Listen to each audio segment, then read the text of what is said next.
Welcome to WEHM All Access, the podcast where we bring you in-depth conversations with the people shaping life right here on Eastern Long Island. Now, every episode, we're going to dive into the stories, the music, and the voices that define our community, from local leaders to the musicians you know and love. And throughout the summer, we're catching up with many of the performers taking the stage at the Great South Bay Music Festival, getting the inside scoop on their music, their journey, and what they're bringing to Patchogue this year.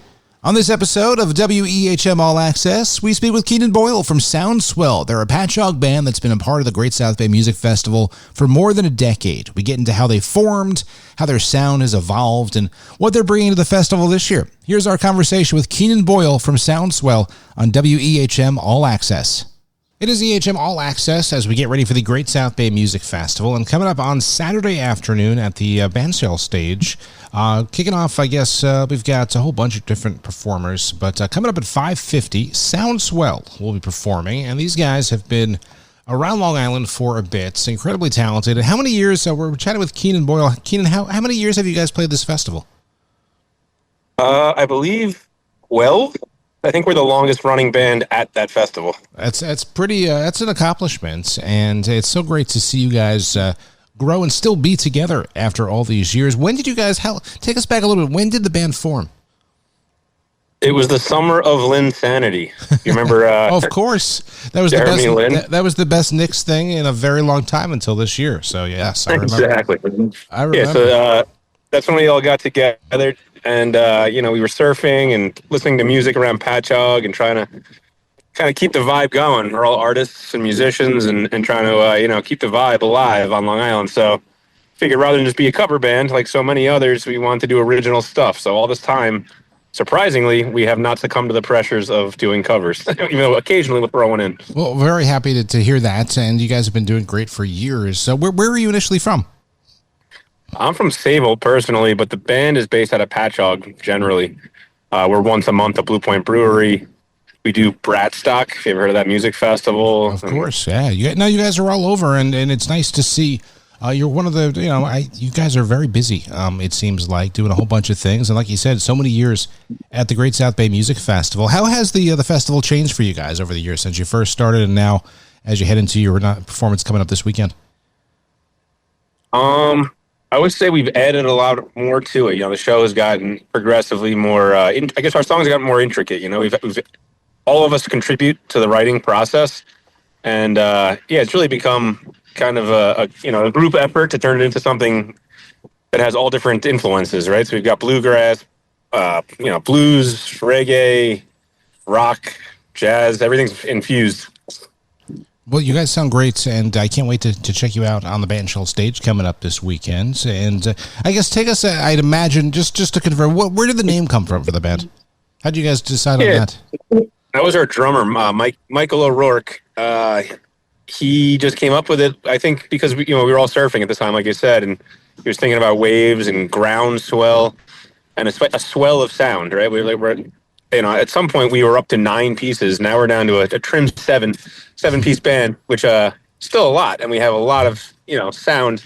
So I guess that's really the percussion, the drums, 2 guitars, bass, keys, a guy who plays trumpet, and it's very full. We all sing, so it's a swell of sound, basically.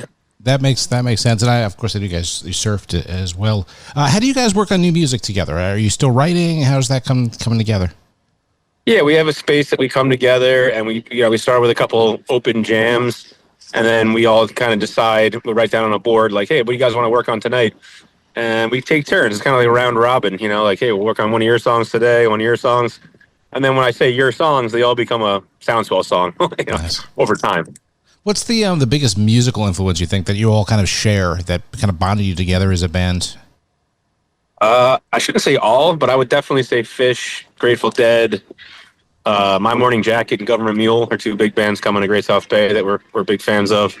And then I think just the open-mindedness of everybody in the band. That's just kind of like, hey, I'm interested in influencing myself through whatever you're into, so we don't mind delving into different genres. Yeah, and how do you balance, I guess, individual ideas with the band's identity? I'd imagine you got to make sure you kind of keep that going.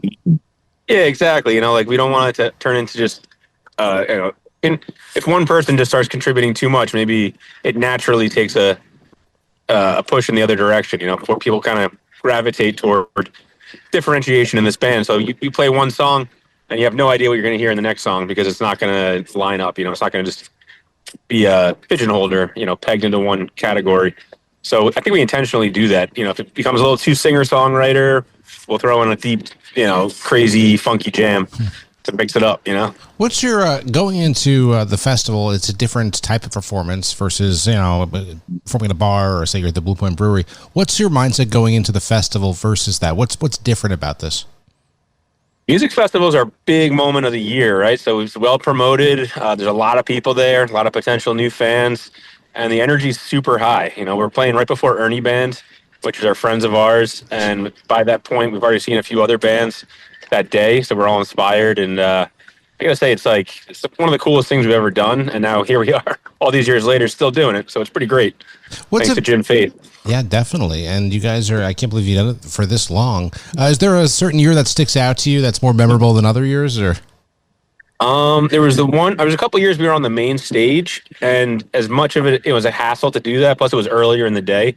So it was right when it was opening, we had all these yogis come up on stage with us, and Jim Faith still uses these pictures because we had performers doing acro yoga up on the front, and it became this visual thing, and we're throwing frisbees out. We had a nice crowd at the main stage, but it was only 2:30. So a lot of people are like, "Hey, we missed you.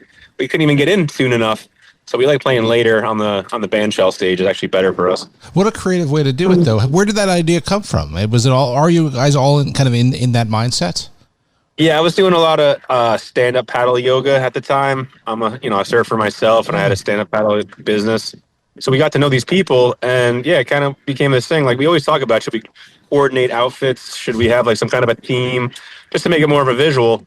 And then I was like, hey, I could call up these guys that are friends of mine, and we can get them into the festival, and they loved it, man. It brought a lot of people to the front, put it that way.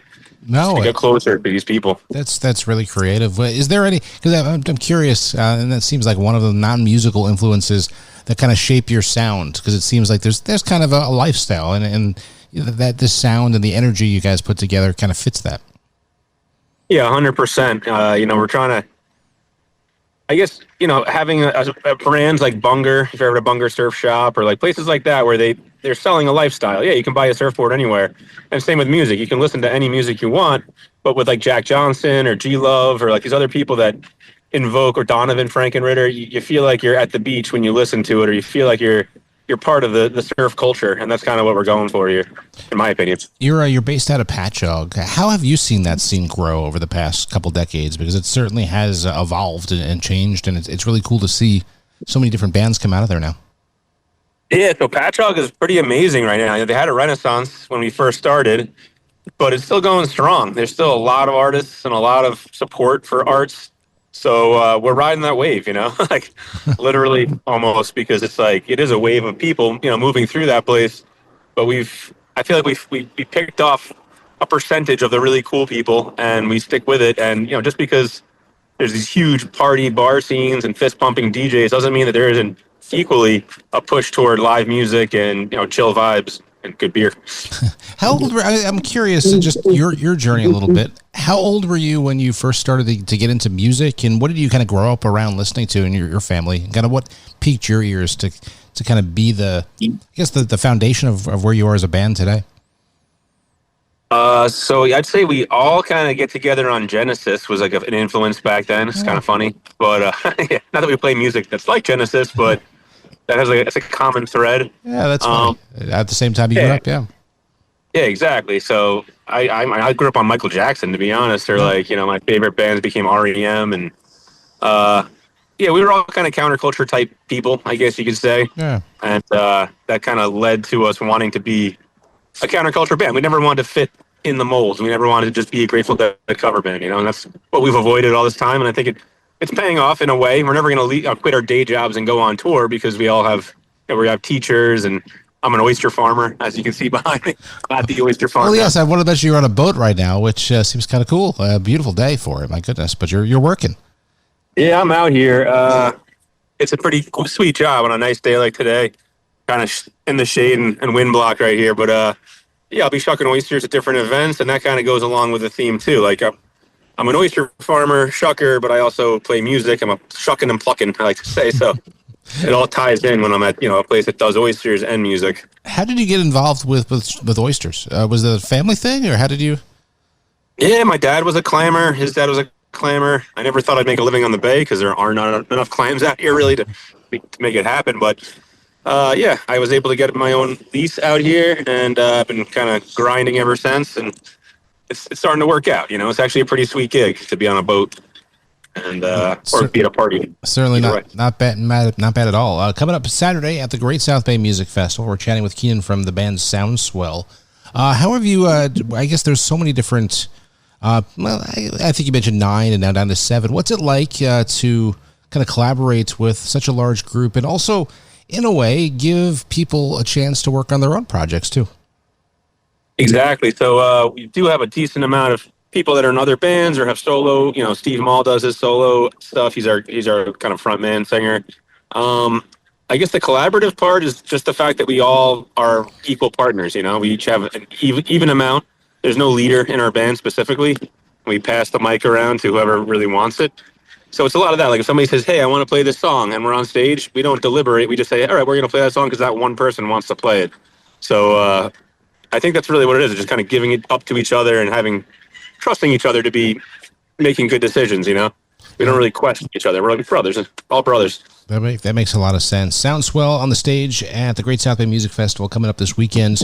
Do you have kind of goals for the band where you want to take it in the future? Because you've been doing this for a while. What kind of keeps you going, and where do you want to go with it? And are there new music and songs coming soon? Yeah, we need to make another recording. We talked to our friend Andy Falco from Infamous String Dusters, our friend and neighbor, who's a great guy, and eventually we're going to pull the trigger on that and get more, available so you can search on Spotify and find more of our stuff, because we have, I think, like over 100 songs that are really good and ready to go and well, curated. We just have to get them down, and then at that point, maybe go on a little mini tour, especially a summer tour where we could leave the island, and we've done Connecticut and New Jersey, a couple different close spots, but I think it'd be cool to get a gig in Hawaii or California or something like that, make a destination thing. Well, certainly grow the band, and they're such a part of the fabric of the music scene in Patchogue and right here on Long Island, and really the fabric of the Great South Bay Music Festival. You've done it for over a decade, so this is great. Coming up Saturday, Great South Bay, Keenan Boyle from Soundswell. Thank you very much for your time. I appreciate it, and look forward to seeing you perform this weekend. Thank you so much. No, I appreciate it. Thank you.